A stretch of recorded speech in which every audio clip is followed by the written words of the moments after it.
वह शिव जी का सती वियोग।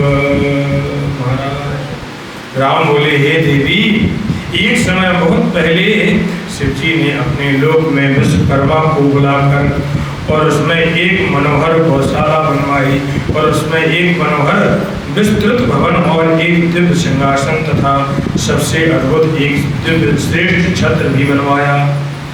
फिर ब्रह्मादिक सब देवताओं और शास्त्रों और पुत्रों सहित ब्रह्मा मुनियों देवियों और अप्सराओं को बुलवाकर उन्होंने अनेक वस्तुओं का संग्रह करवाया। नागों की 16 कन्याओं ने मंगलाचार किया और संगीतज्ञों की बीड़ा मृदंग समारोह आदि बजवाकर संगीत का गान करवाया। इस प्रकार बड़ा समारोह उत्सव हुआ। महाराज राजअभिषेक की सारी सामग्री एकत्रित हुई और तीर्थ के जल भी भरे 5 घड़े मंगवाए तथा अन्य दिव्य सामग्रियां भी अपने गणों में से मंगवाया।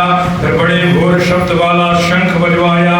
प्रसन्नता से वैकुंठवासी विष्णु को बुलाया और महाराज फिर एक उत्तम मुहूर्त देखकर भक्ति से पूर्ण शिव जी से विष्णु जी को उस श्रेष्ठ सिंहासन बिठाकर बहुत से अलंकार और कौतिक तथा सामग्रियां एकत्र कर मंगल करके उनके सिर पर मुकुट बांधकर उनका अभिषेक किया। महाराज अभिषेक के पश्चात अपना अखंड ईश्वर दिया और फिर उन स्वतंत्र भगवान शंकर ने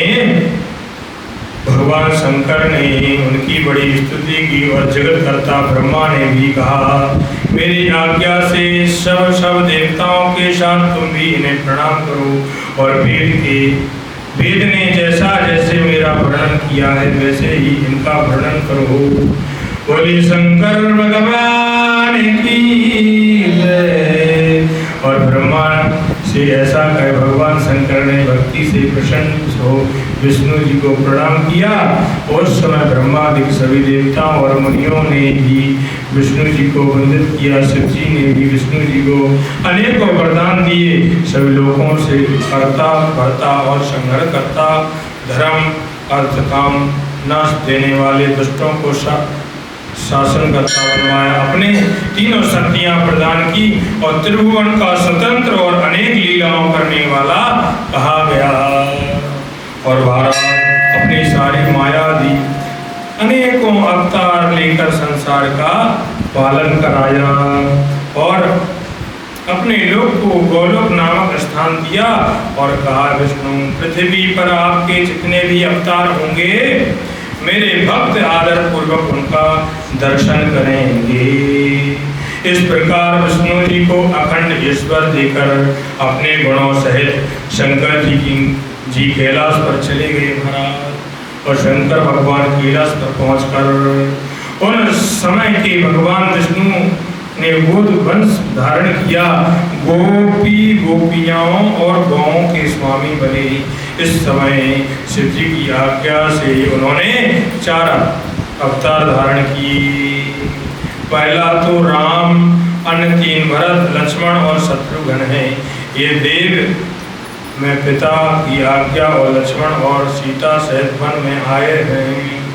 देववश यहाँ आकर मैं दुखी हो गया और किसी राक्षस ने मेरी पत्नी सीता को चुरा लिया और महाराज सीता को चुरा लिया और भाई के साथ में वियोग बना।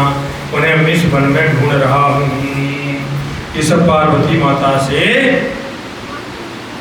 भगवान श्री राम कह रहे हैं, हे माता आपका दर्शन पाकर मेरा कल्याण हुआ है। बोले पार्वती मैया की जय, श्याम रामचंद्र भगवान की जय। यदि आपकी कृपा रही तो सर्वदा मंगल हो ही होगा और आपकी कृपा से मैं राक्षस को मारकर सीता माता को लाकर के प्राप्त कर लूंगा। आज बड़े भाग से आप दोनों का दर्शन मुझे प्राप्त हुआ है। जिस पर दोनों की कृपा हो वह धन्य है। और इस प्रकार बहुत कुछ कहकर सती जी को प्रणाम कर रामचंद्र जी वन में विचरने लगे और सती ने उन्हें शिव भक्त जान उनकी बड़ी प्रशंसा की है। महाराज और फिर अपने किए पर पश्चाताप करते हुए शिव जी के पास लौट आई और सती जी को चिंता थी कि अब शिव जी के समीप जा उन्हें क्या उत्तर दूंगी महाराज। अब तो चिंता हो गई। ऐसा बारंबार विचार कर सती पछताने लगी और फिर शिव जी के पास जाकर उन्हें हृदय को प्रणाम किया महाराज। और शोक से व्याकुल उनके मुख की शोभा क्षीण थी हो गई और तब उन्हें दुखद देखकर शिव जी ने पूछा, कुशल तो हो ना? कहिए आपने किस प्रकार परीक्षा ली? सती ने सिर झुका लिया और कहा, हे कुछ नहीं। तो ये कहकर शोक तो संतप्त हो शिव जी के पास जा खड़ी हुई और महायोगी ने ध्यान से सती का चरित्र ज्ञात कर लिया और उन्हें बड़ा दुख हुआ। उन्होंने सोचा कि यदि मैं सती से पूर्वत स्नेह करूं, दुख हुआ स्नेह सोचा, पर महाराज तो मेरी बुद्धि प्रतिज्ञा भंग हो जाएगी। अगर वीर धर्म के पालक शिव जी ने यह विचार कर सती का मन में त्याग दिया और फिर सती से कुछ न कहकर कैलाश की ओर बढ़े। मार्ग में सबको और विशेषकर सती जी को सुनाने के लिए यह आकाशवाणी हुई कि हे परमेश्वर, हे महायोगिन, आप धन्य हैं।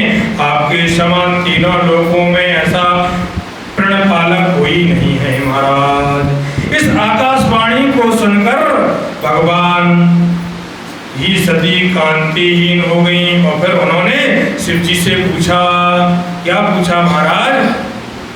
कि हे नाथ,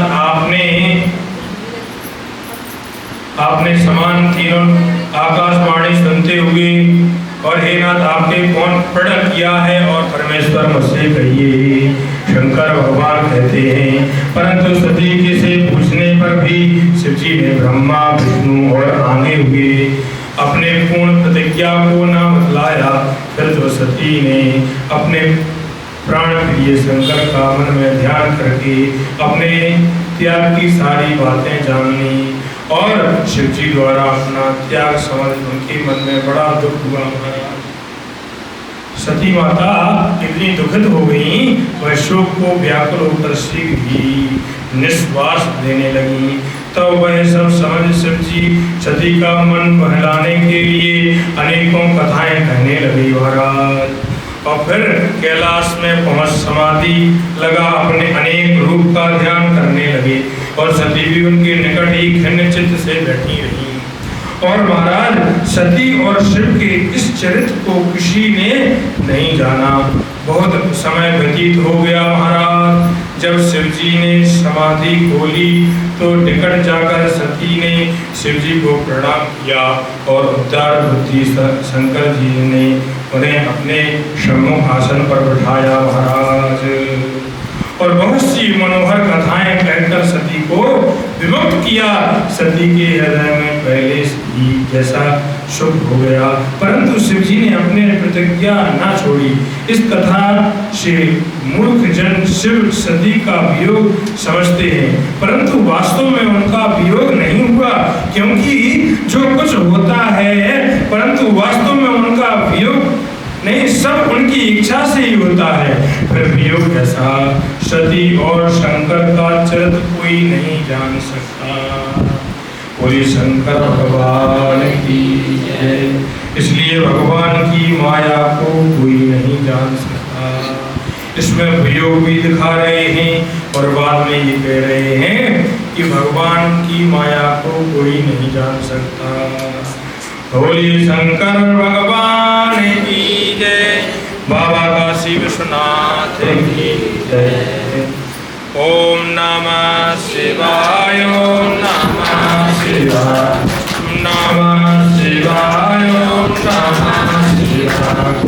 हरे हरे भोले नमः शिवाय, नमः शिवाय, ओम नमः शिवाय। हरे हरे भोले नमः शिवाय। बोले शंकर भगवान।